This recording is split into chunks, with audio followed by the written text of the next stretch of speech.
Nemrod. Une histoire de Sornac. Racontée par Clément Sanso. Épisode 8. Laisse-moi t'aider.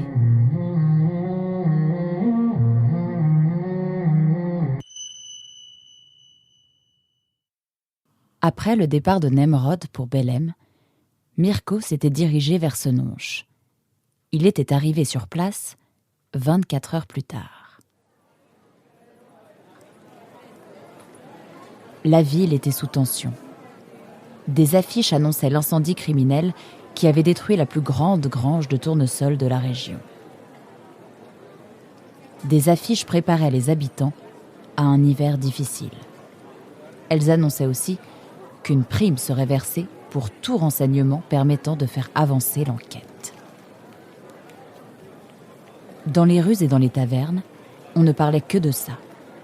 Qui avait osé faire une chose pareille ? Quelles étaient les motivations de ces criminels ? Des voleurs de fleurs, ça n'était pas difficile à comprendre. Mais là, c'était autre chose. Sous Cap, on reparlait des renards verts des légendes. C'était sûrement eux, âmes damnées sorties des profondeurs de la grande forêt. Le problème, c'est que officiellement, les vers n'existaient pas. Il était très mal vu d'en parler ou simplement d'émettre l'hypothèse de leur existence. On passait pour un superstitieux attardé dans le meilleur des cas. Dans le pire, on était considéré comme un dangereux dissident et on était mis en prison ou banni.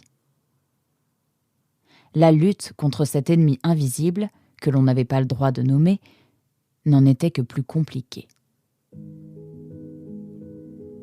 Mirko passa 3 jours à déambuler dans la ville à la recherche de Nour. Pour avoir l'air comme les autres, il avait glissé sa mochila dans un sac à dos. Il logeait dans une auberge miteuse à l'entrée de la ville.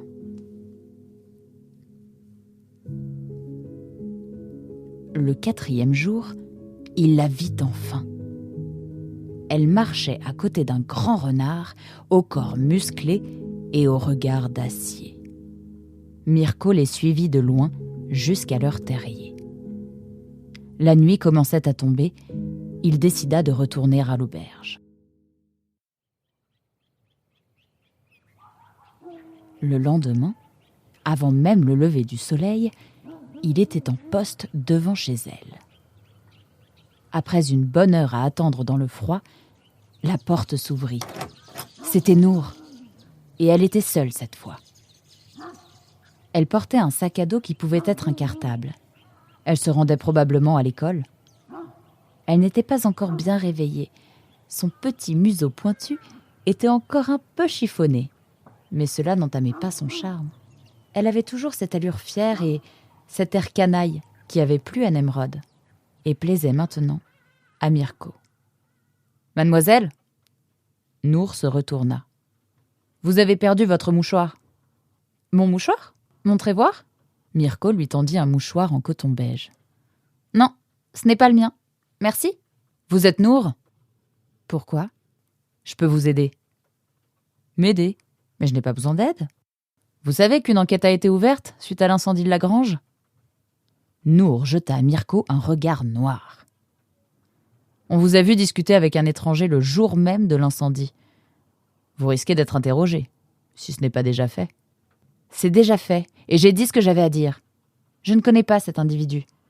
Il regardait la statue de Pierre Lafrousse avec perplexité. Je lui ai simplement expliqué ce que signifiait ce monument. Parler avec un inconnu n'est pas un crime, à ce que je sache. » Pas loin. « Alors je devrais vous congédier vous aussi. Je ne vous ai jamais vu, je ne sais pas d'où vous venez et ce que vous me voulez. Après tout, qui sait si ce n'est pas vous l'incendiaire ? Allez, laissez-moi tranquille maintenant. »« Il vous plaît ? » ?»« Qui ça ? » ?»« Thibaut. » Nour eut un mouvement de recul. « Je ne connais pas de Thibaut. »« C'est pourtant comme cela qui s'est présenté. »« Vous cherchez les problèmes, vous. Et apparemment, vous aimez les partager. Je cherche juste à vous aider. Alors fichez le camp d'ici. Croyez-vous en l'existence des renards verts ? Pardon. Croyez-vous les légendes au sujet des errants ? Pas plus que ça. Pas plus que quoi ? Pas plus que les autres, quoi. Et les autres, ils y croient ? Plus ou moins. C'est vague, tout ça. Très vague. Eh bien, moi, j'y crois. C'est votre problème. C'est mon espérance. Votre espérance ? On peut savoir pourquoi. Parce que je déteste cette fausse république. Parce que les tournesols et les coquelicots me donnent la nausée. Parce que le monde est vaste et que j'aime l'aventure. Alors que faites-vous là actuellement dans cette fausse république ? Je viens de chercher. Toi non plus, tu n'es pas faite pour cette vie médiocre. Ah, on se tutoie maintenant. Avec votre permission ? Vous ne l'avez pas. Vous débarquez comme ça au milieu de nulle part et vous me faites ces grands discours ? Mais que savez-vous de ma vie ? Vous imaginez pouvoir m'embarquer avec vous comme dans les contes de fées ? Comme si depuis ma naissance, j'attendais l'arrivée du prince charmant pour oser vivre libre. Cette république a peut-être ses défauts, mais c'est là que vivent les gens que j'aime. Je ne laisserai pas mon père seul. Pourquoi serait-il seul ? Parce que je n'ai ni frère ni sœur et que ma mère est morte. Je ne savais pas.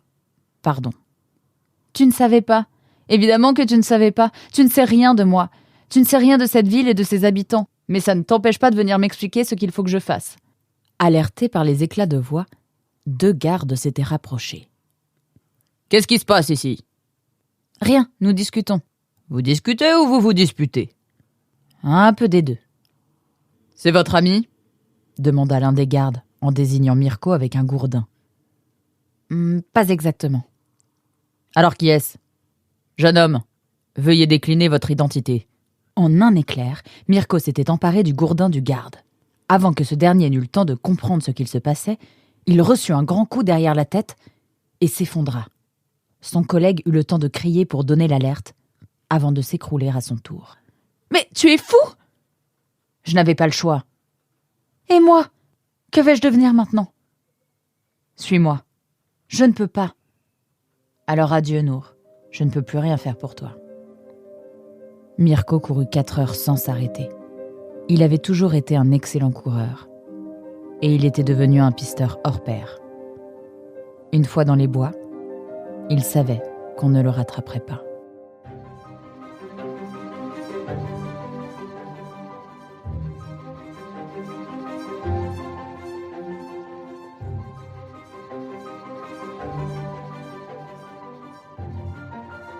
Vous aimez Nemrod ? Faites-le savoir en laissant une note et un commentaire sur votre plateforme de podcast préférée.